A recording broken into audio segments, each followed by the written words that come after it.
or I'm going to make a quick little video here recapping both cold air intake systems that I ran on my 8th gen Honda Civic. And you guys can generally take this information and use it for your own application as well. So 2007 Honda Civic, factory airbox. I'm running negative fuel trims, right? So the car's computer is pulling fuel, meaning there's too much fuel going into the combustion chamber after it's been burned off, and that's what the oxygen sensor sees. So it automatically pulls away about 10% of fuel, and that could be due to fuel injector issues, leaking fuel injectors and whatnot. I've been kind of running around trying to diagnose that myself. It's not a big problem. Plus or minus 10% of long-term adjustment is still tolerable and the car can run just fine. Okay, that might be a little bit too much information because you might be asking yourself, well, what is fuel trims? Well, fuel trims is a calculation the car uses based on the sensors such as the mass airflow sensor, manifold absolute pressure sensor, and the oxygen sensors. It calculates the amount of air coming in and then the air-fuel ratio coming out. And if it's too much fuel, it will subtract some fuel from the engine and calculate that in its combustion equation. Or if it's too little fuel, it'll tell the computer to add more fuel than it's reading. So if you have bad mass airflow sensors, faulty oxygen sensors, those fuel trims can be off. Now that's a lot of information, but let's simplify this. We have two cold air intakes from Flash Shark Racing. One cold air intake we installed was a 3-inch cold air intake, and the second one was a 2.5-inch cold air intake. I was running lean on both of those cold air intakes. The car ran, I guess you can say, fine, not looking at any of the data.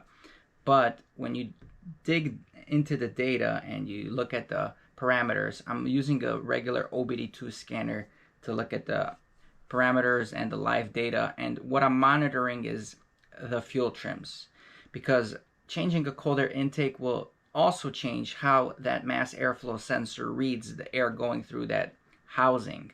So if the housing of the filter is different, it's already reading wrong. And the real question is here, can you run a cold air intake on a factory tune without no tuning whatsoever? Slap on a cold air intake and run it. Yes and no. See, I was able to run that cold air intake, both cold air intakes actually, but the car was running lean. So while driving the car, sure, it sounds awesome, feels faster because of probably all the noises it's making. I'm not sure if it was running any faster, but I could tell you that it wasn't happy with the fuel trims because the car was running lean. Out of the bat, the computer's already adding anywhere from 15 up to 35% more fuel with the short-term, long-term fuel trims. So I already know that's not optimal for the Civic. And although you can run the car like that for a little bit, or a long-term, whatever, I mean, it's not going to blow up on a naturally aspirated tune or naturally aspirated mods. You can beat on these cars quite a bit before they go. For example, 8 to 10 pounds of boost, they're going to blow. Intake headers, exhaust, whatever, even if it's running lean, it's not going to bend the rod, it's not going to blow. But a lot of people are telling me, yeah, I have a cold air intake, it runs fine, no problems, no check engines, but they're not really looking at the data. And this is what I've been seeing with all these comments in these videos. From my personal experience, they're running lean. Even though I didn't get a check engine light running both intakes, I know if it went to like 40 to 45% extra fuel, right? 30 to 35% more fuel being added into the engine for combustion, there is a certain parameter. Once it triggers that level, it will trigger a check engine light. And we were very, very close. So for example, if the weather got colder, if it's in the middle of the winter where the temperatures drop 20, 30, 40 degrees, it will need that additional 5 to 10% of fuel, and you might possibly trigger the check engine. But again, I'm not worried about whether the check engine light is on or off. I'm not worried about how it sounds. I'm not worried about does it feel faster.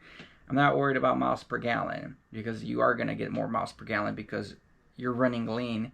You're not putting in as much fuel. So a lot of people look at this whole thing wrong. I had a turbocharged Honda Civic that I learned how to tune myself, and now I'm putting these intakes on, and these intakes are making the car on the data run worse than a stock factory airbox.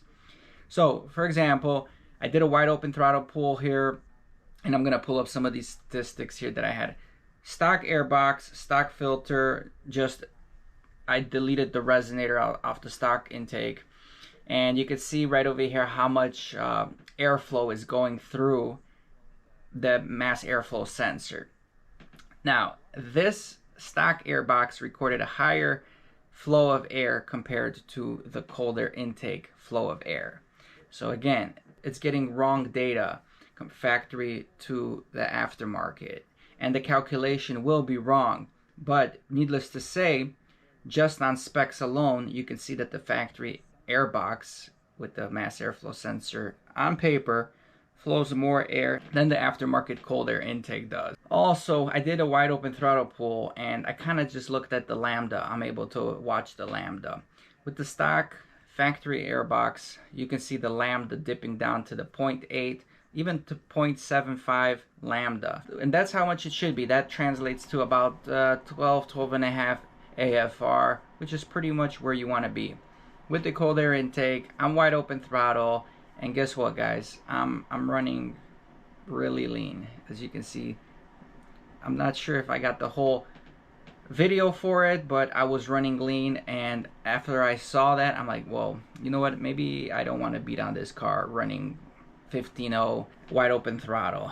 You know, it might not hurt your car over a week or 2 or 3. Heck, it might not even hurt your car for the life of the vehicle, but you are running lean, and since it's not calculating properly, you're not consuming as much fuel. So that's why a lot of people will say I got a more miles per gallon on my car with a cold air intake. But in my opinion, guys, if you're running a cold air intake, make sure you tune the vehicles to the intake. And that's why if you are putting an intake on a naturally aspirated R18, ideally you want a tuner, Honda, K-Pro, whatever, Honda Tuning Suite, whatever tuners there are. You want to put that in there so the car runs better, and you put it more towards plus or minus 5 short-term, long-term fuel trims, because that's where the car is going to be happy, and it's not doing all these calculations on the background to make the car run level.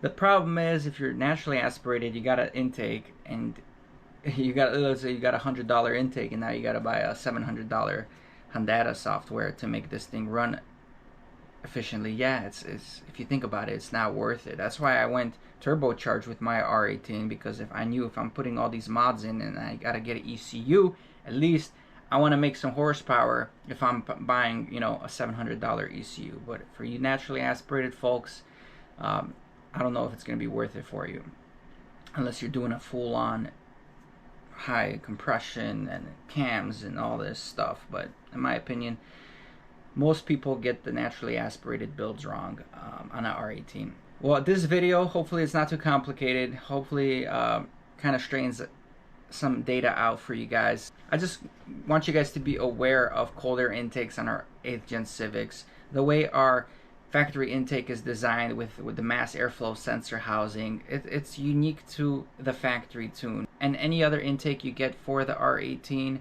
with a straight pipe, has a bigger pipe, your factory computer is struggling to make the car run efficiently. So that's it for this video. Comment whatever you guys want to comment below.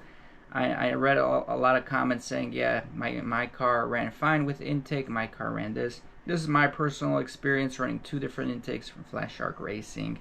Maybe the name brand one's a little bit better, but again, it's just a piece of pipe with a mass airflow sensor. I'm not sure how much of a difference a different name brand pipe will make. Over and out. Peace. I ain't here for the money, I ain't here for the fame. Though it might be nice to own a jet plane, I'ma do it all for you. Come along and see it's true.